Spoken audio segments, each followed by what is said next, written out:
विद्यार्थियों का YouTube channel के इस वीडियो में स्वागत है। आज हमारा टॉपिक होगा इलेक्ट्रॉनिक्स 205 कोड के यूनिट नंबर सेकंड के 2.5 और 2.6 D Morgan theorem and duality theorems.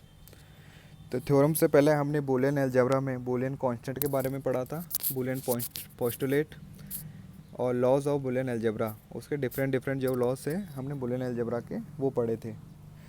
अब इसमें दो थ्योरम भी आपकी होती है बूलियन अलजेब्रा में, एक होती है डी मॉर्गन थ्योरम और सेकंड में से ड्यूअलिटी थ्योरम। तो आज हम इन दोनों थ्योरम्स के बारे में अध्ययन करेंगे। तो सर्वप्रथम हम देखते हैं De Morgan theorem. De Morgan theorem represent two laws. De Morgan theorem ने अपने टू स्टेटमेंट दिए हैं या टू लॉज दिए हैं। तो उसका पहला नियम या फर्स्ट लॉ क्या कहता है? First law states that the complement of the sum of two or more variable is equivalent to the product of the complement of each variable। मतलब कि दो या दो से ज़्यादा वेरिएबल बूलियन वेरिएबल दो या दो से ज़्यादा बूलियंस वेरिएबल का कॉम्प्लीमेंट किसके बराबर होता है? उनके अलग अलग वेरिएबल्स के कॉम्प्लीमेंट के प्रोडक्ट के बराबर होता है। जैसे इसमें दिया हुआ है ए प्लस बी का bar is equal to A bar dot B bar, यानी यहाँ पर ए और बी इन दोनों का सम का ओवर और कॉम्प्लीमेंट, यानी पूरे सम का कॉम्प्लीमेंट इज इक्वल टू है A complement dot B complement, यानी अलग अलग वेरिएबल्स के जो कॉम्प्लीमेंट हैं उनके प्रोडक्ट के बराबर होता है। तो सम of two or more variables is complement of sum of two or more variable is equivalent to the product of the complement of each variable, यानी हर एक वेरिएबल के कॉम्प्लीमेंट के प्रोडक्ट के बराबर होता है। अगर ये दो या दो से ज़्यादा, जैसे हमने तीन वेरिएबल लिए हैं, तो a प्लस बी प्लस सी इन तीनों का कॉम्प्लीमेंट हो तो वो किसके इक्वलेंट होगा? आपके पास a complement dot B complement dot C complement, यानी तीनों वेरिएबल्स के अलग अलग कॉम्प्लीमेंट के प्रोडक्ट के बराबर होगा। ये इसका फर्स्ट नियम है। इसका सेकंड नियम या द्वितीय नियम डी मॉर्गन्स ने क्या कहा है? ये सेकेंड लॉ कहता है complement of the product of two or more variables is equivalent to the sum of complements of each variable. मतलब दो या दो से ज़्यादा वेरिएबल का प्रोडक्ट है और उसका हम ओवरऑल कॉम्प्लीमेंट है करते हैं तो वो किसके बराबर होता है? अलग अलग वेरिएबल के कॉम्प्लीमेंट के सम के बराबर होगा। यानी हमने यहाँ पर दो वेरिएबल लिए हैं ए डॉट बी, यानी दोनों का प्रोडक्ट किया है हमने। ए डॉट बी का जो ओवरऑल कॉम्प्लीमेंट है A dot B bar is equal to क्या होगा? अलग अलग कॉम्प्लीमेंट के वेरिएबल के सम के बराबर होगा, यानी ए बार प्लस बी बार। और अगर ऐसे तीन वेरिएबल हम लेते हैं ए बी सी का बार तो किसके इक्वलेंट होगा? A bar plus B bar plus C bar. अब इसको हमारे याद करने का तरीका ऐसा है, cut the line and change the sign. Cut the line means A plus B है, बार है, तो ऊपर जो आपके पास लाइन है बार या कॉम्प्लीमेंट वाली लाइन है उसको अगर हम कट करेंगे तो जो साइन होगा प्लस से डॉट हो जाएगा, और डॉट अगर हो तो उससे साइन चेंज होगा, हमारे पास प्लस साइन चेंज होगा। तो जैसे फर्स्ट वाले में ए प्लस बी का बार है तो is equal to A bar dot B bar, यानी हमने लाइन को ऊपर से कट किया है दोनों वेरिएबल्स के अलग अलग और प्लस साइन को डॉट में चेंज कर दिया। ऐसे द्वितीय नियम में ए डॉट बी का बार है तो हमने ओवर बार या कॉम्प्लीमेंट वाली लाइन है जो वेरिएबल के ऊपर है उसको हमने कट किया है तो ए बार बी बार के अलग अलग लाइन हो गई और डॉट का साइन चेंज हो गया प्लस। तो याद करने का तो हमारा देसी तरीका है कि cut the line and change the sign, line को कट करो और साइन चेंज हो जाएगा। ये आपका डी मॉर्गन थ्योरम कहता है। इसको हम प्रूफ करेंगे, प्रूफ डी मॉर्गन थ्योरम। तो सिंपल हम इसको या टेबल से हम शो करेंगे। तो पहला जो उसका नियम होता है A plus B bar is equal to A bar dot B bar, ये हमें प्रूफ करना है। तो प्रूफ कैसे करेंगे कि इसका हमने दो वेरिएबल है ए और बी वेरिएबल लिया हमने, एक ये टेबल डिज़ाइन करी जिसमें दो वेरिएबल लिए पहले ए और बी। अब आपके पास ए की वैल्यू भी दो हो सकती है, 0 या 1, ऐसे ही बी की वैल्यू हो सकती है 0 और 1। और इन दोनों के कॉम्बिनेशन कितने हो सकते हैं? 4 कॉम्बिनेशन, कि जब दोनों की वैल्यू 0 हो, ए तो 0 हो बी 1 हो, या ए 1 हो बी 0 हो, या फिर दोनों ही 1 हो। तो ऐसे आपके पास दो वेरिएबल से कितने कॉम्बिनेशन बने हैं? आपके पास 4 कॉम्बिनेशन। अगर 3 वेरिएबल्स रहते तो कितने कॉम्बिनेशन बनते हैं? आपके पास 8 कॉम्बिनेशन, यानी 2 की पावर में कॉम्बिनेशन बनते हैं। तो हमारे पास जितने वेरिएबल्स रहते हैं, सपोज करो n वेरिएबल्स हैं, तो उससे पॉसिबल कॉम्बिनेशन कितने होते हैं हमारे पास? 2 की पावर n, यानी 2 की पावर जितने आपके पास वेरिएबल है 2 की पावर n। 4 वेरिएबल हो तो 2 की पावर 4 यानी 16, यानी 16 कॉम्बिनेशन बन सकते हैं। तो यहाँ हमारे पास दो ही वेरिएबल है, दो वेरिएबल से आपके पास चार कॉम्बिनेशन बने हैं, 0 0 0 1 1 0 1 1। अब हमने सर्वप्रथम उनको एडिशन किया है या और ऑपरेशन किया है a प्लस बी। तो बूलियन पोस्टुलेट में हमने देखा था अवधारणा में कि प्लस बी में करते हैं, तो कोई भी अगर वेरिएबल 1 हो, प्लस अगर 1 आ जाता है, हाई होता है, तो उसका आंसर क्या रहता है, वो हाई रहता है या लॉजिक 1 के इक्वलेंट रहता है। तो 0 प्लस 0 तो 0 ही होगा, लेकिन 0 प्लस 1 1 हो जाएगा, 1 प्लस 0 भी 1 होगा, और 1 1 दोनों को अगर और ऑपरेशन कर रहे हैं तो देखो ये और वापस मैं बता रहा हूँ कि प्लस ये एक और ऑपरेशन को डिनोट कर रहा है, ना कि ये प्लस एडिशन को डिनोट कर रहा है। एडिशन का केस अलग है, ये तो केवल एक ऑपरेटर है, प्लस ऑपरेटर, और उसका रिजल्ट क्या आता है आपके पास कि हाई और हाई को हम जोड़ते हैं तो वो हाई आएगा, तो 1 आएगा। a plus B is equal to 1। अब a प्लस बी का हमने बार किया, कॉम्प्लीमेंट्री किया है, चौथे वाले कॉलम में a प्लस बी का बार, यानी a प्लस बी से जो रिजल्ट आया उसका कॉम्प्लीमेंट। तो कॉम्प्लीमेंट हमारे पास दो ही चलते हैं, 0 का 1 होगा और 1 का 0। तो कॉम्प्लीमेंट में जहाँ 0 था वहाँ 1 हो गया, और 1 1 में था वहाँ 0 हो गया। तो ये तो हमारे पास लेफ्ट हैंड साइड वाला a प्लस बी का बार आया है, जो टेबल से हमने देखा है। अब सेकंड हम देखेंगे a बार। a बार किसका कॉम्प्लीमेंट होगा आपके पास, a का कॉम्प्लीमेंट, यानी a की वैल्यू जो आपके फर्स्ट कॉलम में है 0 0 1 1, उसका कॉम्प्लीमेंट करो तो क्या आ जाएगा, जहाँ 0 है वहाँ 1 हो जाएगा, 1 की जगह 0, तो 1 1 0 0। ऐसे b का बार जो सेकंड कॉलम में हमारे पास b की वैल्यू है उसका कॉम्प्लीमेंट करोगे आप, 0 1 0 1 की जगह क्या हो जाएगा, 1 0 1 0। और दोनों का हम अब a प्लस बी बार, क्योंकि राइट हैंड साइड में आपके पास क्या है, a bar dot B bar, तो a बार b बार के बीच में एंड प्रोडक्ट करेंगे। तो एंड में है कि जब दोनों 1 है तभी 1 रहता है, और एक भी अगर 0 आ गया तो आंसर 0 रहेगा। तो आपके पास ये आंसर मिले हैं 1 0 0 0। अब आप a प्लस बी का बार का कॉलम देखोगे और a डॉट बी के बार का कॉलम देखोगे तो आपके पास क्या इक्वल मिलेगा। तो डी मॉर्गन थ्योरम को हमने प्रूफ किया इस टेबल की सहायता से। इस टेबल को हम और क्या बोलते हैं, ट्रुथ टेबल, सत्य सारणी, बूलियन अलजेब्रा की सत्य सारणी और ट्रुथ टेबल। इसमें क्या ट्रुथ टेबल क्या होती है आपके पास कि इनपुट के जितने भी पॉसिबल कॉम्बिनेशन, यानी यहाँ पर हमारे पॉसिबल कॉम्बिनेशन कितने हैं, 4, 2 की पावर 2, दो वेरिएबल है तो 4 कॉम्बिनेशन। तो इनपुट में उसके जितने भी पॉसिबल कॉम्बिनेशन है और उसके रेस्पेक्ट में आउटपुट आपको क्या मिल रहा है, तो ये जिस चीज़ से हम, जिस टेबल से हम शो करते हैं उसे हम बोलते हैं ट्रुथ टेबल और सत्य सारणी।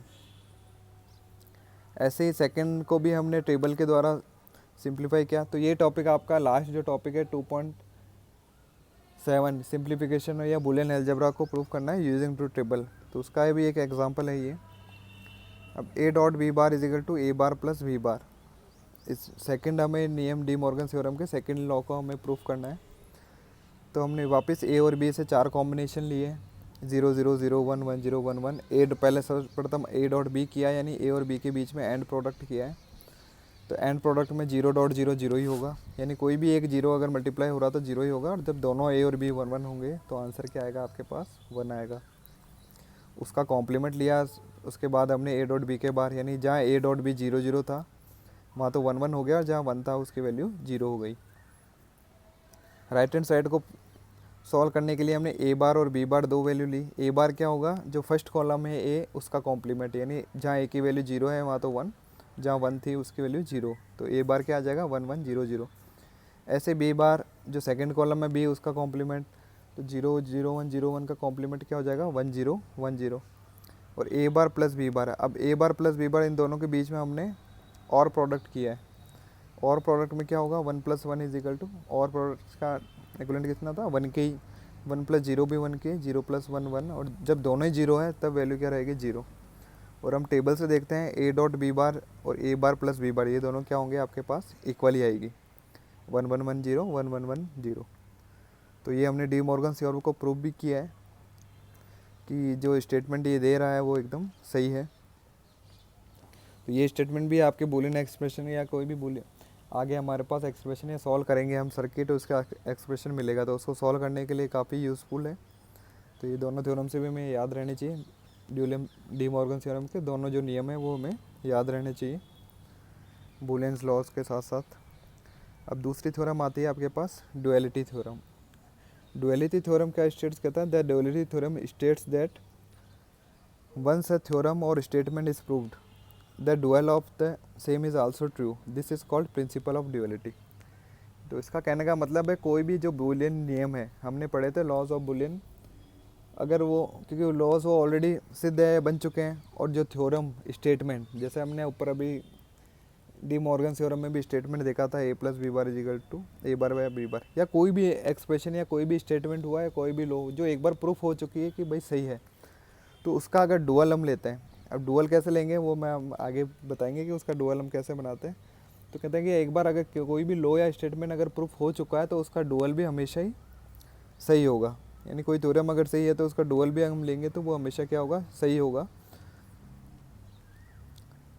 तो this is called principle of duality, और इसको हम क्या बोलते हैं, प्रिंसिपल ऑफ डुअलिटी। यानी उसका डुअल हमने जो लिया उसको बाद में हमें प्रूफ करने की ज़रूरत नहीं है, एक बार हमने कोई नियम प्रूफ कर दिया और उसका डुअल हम बना रहे हैं तो उसके डुअल को प्रूफ करने की ज़रूरत नहीं है, वो सही होगा। अब dual of any Boolean statement can be obtain, कि डुअल हम कैसे बनाएंगे किसी भी एक्सप्रेशन या स्टेटमेंट का। तो इसमें दो चीज़ें होती है कि interchanging the logical and operator with logical और ऑपरेटर। तो सबसे पहला है कि जो एंड ऑपरेटर का साइन है प्लस, उसको चेंज करेंगे हम और ऑपरेटर से, और ऑपरेटर का साइन है उसको चेंज करेंगे हम एंड ऑपरेटर से, यानी प्लस चेंज हो जाएगा डॉट से, डॉट रिप्लेस हो जाएगा प्लस से। सेकंड है इंटरचेंजिंग जीरो विथ वन, इसका मतलब हुआ इंटरचेंज हम जीरो को वन से रिप्लेस कर देंगे, यानी जहाँ पर जीरो है वैल्यू वहाँ पर तो वन आएगी, और जहाँ वन है उसको हम जीरो से रिप्लेस करेंगे, तो उसका क्या बनेगा, किसी भी एक्सप्रेशन का इससे क्या बनेगा, डुअल बनेगा। तो यहाँ पर ये बात ध्यान रखने लायक है कि जो वेरिएबल्स है हमारे पास, चाहे वो ए है, चाहे वेरिएबल हमारे पास ए बार यानी कॉम्प्लीमेंट फॉर्म में है, तो उन वेरिएबल को हमें चेंज नहीं करना है, हमें चेंज क्या करना है, केवल एक तो साइन चेंज करना है, प्लस साइन हो तो डॉट, डॉट साइन हो तो प्लस, और एक वैल्यू जो जीरो या वन में दी हुई है उसको चेंज करना है, जीरो होता है वो वन हो जाएगा और वन हो तो वो ज़ीरो हो जाएगा। जैसे हमने एग्जांपल यहाँ पर लिया, लॉज आपके पास क्या है, ये हमने नियम में पढ़े थे बूलियन अलजेब्रा के, ए प्लस जीरो, यानी जीरो ऐड करते हैं तो वो इक्वल टू क्या रहता है आपके पास, एक इक्वल ही रहेगा वेरिएबल के। ए डॉट जीरो, यानी ए की वैल्यू कुछ भी रही हो, अगर जीरो से डॉट मल्टीप्लाई होता है तो उसकी वैल्यू क्या आएगी, जीरो। ए डॉट ए बार, यानी कोई भी वेरिएबल है अगर उसके कॉम्प्लीमेंट से मल्टीप्लाई करते हैं, तो यहाँ वैल्यू रख के देख लो, ए की वैल्यू अगर जीरो है तो जीरो डॉट जीरो का कॉम्प्लीमेंट यानी वन, तो जीरो डॉट वन जीरो ही आएगा। अब ए की वैल्यू हम वन रख के देखते हैं तो वन डॉट वन का कॉम्प्लीमेंट, यानी वन का कॉम्प्लीमेंट क्या हो गया, zero, one dot zero zero ही आएगा। यानी किसी भी वेरिएबल को अगर उसके कॉम्प्लीमेंट के साथ मल्टीप्लाई किया तो आंसर क्या आएगा आपके पास, जीरो ही आएगा। और वन प्लस ए, अगर वन ऐड हो जाता तो आंसर हमेशा वन ए रहेगा। तो ये ऑलरेडी जो नियम हमारे पास बूलियन अलजेब्रा बन चुके हैं, अब इसका हमें डुअल लेना है। तो डुअल के लिए वही कि वेरिएबल तो सेम रहेगा, ए है तो ए ही रहेगा, ए बार है तो ए बार ही रहेगा, लेकिन जहाँ प्लस है उसकी जगह क्या आ जाएगा, डॉट, जहाँ जीरो है उसकी जगह वन आ जाएगा। तो ये फर्स्ट वाले नियम का क्या बन जाएगा, dual, A dot one is equal to A. तो ये स्टेटमेंट कहता है, डुअलिटी थ्योरम कहती है कि अगर लॉ ये सही है तो उसका डुअल भी हमेशा सही रहेगा। तो ये भी हमने नियम में पढ़ा कि किसी वन से अगर मल्टीप्लाई या एंड ऑपरेट करते हैं तो वेरिएबल सेम रहता है ए, तो इसको प्रूफ करने की ज़रूरत नहीं है।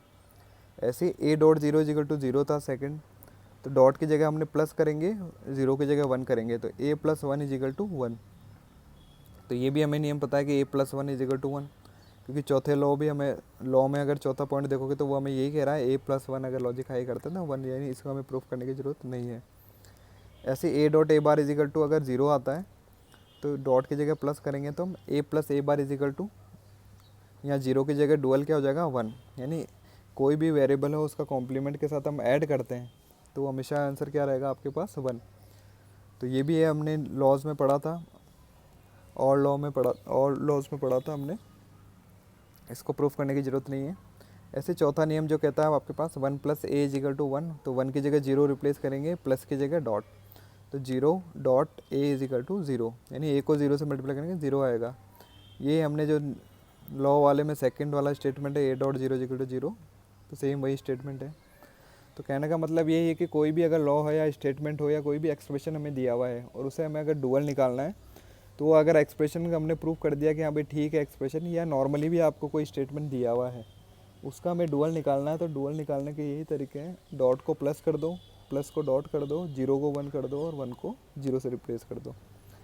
अब आपके कई बार ऑब्जेक्टिव में क्वेश्चन में इस तरफ से आता है कि फाइंड इट्स डुअल ए प्लस बी सी, तो सिंपल आपको डुअल फाइंड करना है। तो डुअल फाइंड में हमें ध्यान रखना कि प्लस को तो हमें चेंज कर देना डॉट से, डॉट को चेंज कर देना प्लस से, वेरिएबल जो है वो एज इट इज़ रहेंगे, और अगर कभी जीरो और या वन दिया हुआ है तो उसे हमें इंटरचेंज कर देना है। तो यहाँ पर जीरो और वन तो दिया हुआ नहीं है, ए प्लस बी सी है, तो प्लस को तो हमने चेंज कर दिया डॉट से ए डॉट, और बी सी, मतलब अगर वेरिएबल ऐसा लिखा हुआ हो B C A B C, तो बाय डिफ़ॉल्ट उनके बीच में क्या हुआ, एंड प्रोडक्ट लगा हुआ है। ज़रूरी नहीं कि हर बार वो डॉट से शो करे, तो बी और सी के बीच में ये एंड प्रोडक्ट है ही है। तो ये क्या आ जाएगा आपके पास, B plus C, A dot B plus C. ऐसे सेकंड, तो इसका डुअल क्या होगा, A dot B plus C. ऐसे सेकंड अगर A B plus C D bar plus E F दिया हुआ है और इसका डुअल आपको फाइंड करना है, तो सबसे पहला हमारे पास है ए बी, तो ये क्या हो जाएगा, ए प्लस बी, प्लस को साइन को डॉट से चेंज कर दिया। सी डी बार को हो गया C plus D bar, plus के साइन को डॉट से चेंज कर दिया। और ई एफ का क्या हो गया, ई प्लस एफ। तो ये इसका डुअल क्या हो जाएगा इस स्टेटमेंट का, A plus B dot C plus D bar dot E plus F. तो ऐसे एग्जाम्पल पे कोई भी अगर एक्सप्रेशन आ जाता है और आपको डुअल निकालना है उसका, तो सिंपल आपको दो चीज़ें ध्यान रखनी है, प्लस डॉट को इंटरचेंज करना है और 0 1 को इंटरचेंज करना है। तो आपकी ये दोनों थ्योरम्स हो गई, duality theorems and D Morgan's theorem. Thank you.